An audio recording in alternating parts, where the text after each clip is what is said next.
कधी तुमच्या मनात आलं आहे का नारळी पौर्णिमेच्या मागची खासियत काय आहे?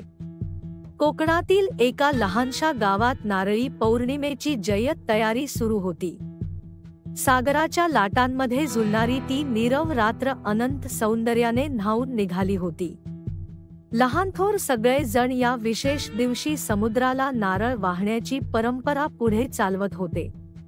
नारळी पौर्णिमेच्या आदल्या दिवशी सागर गावाच्या आसपासच्या लोकांमध्ये सजीवता होती. मोठ्या मंडळींची गटागट चर्चा चालू होती.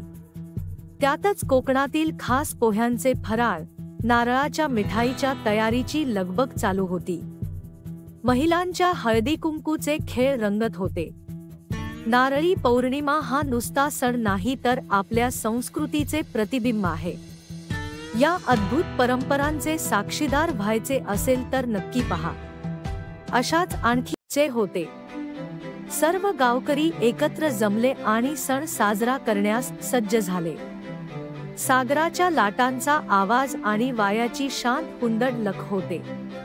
सर्वांनी आपापले नारळ वाहले आणि सागरी देवतेचे आशीर्वाद घेतले. राधिकाचे मन आनंदाने फुलले. ती अनुभवू शकली की सणातला जादू आणि परंपरेची ओळख. सहभागी होण्याच्या प्रत्येक क्षणात तिला तिच्या न्याय भाग्याचा बोध झाला.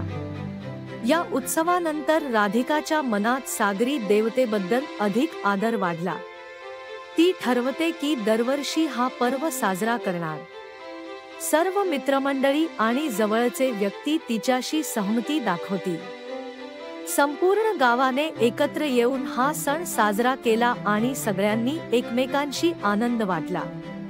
राधिका समाधानाने घरी परतली. तिचे मन भरलं होतं उत्साहाने आणि वेगवेगळ्या आनंदांनी. तिने ठरवलं की पुढच्या वर्षी देखील हाच अनुभव पुन्हा घेईल.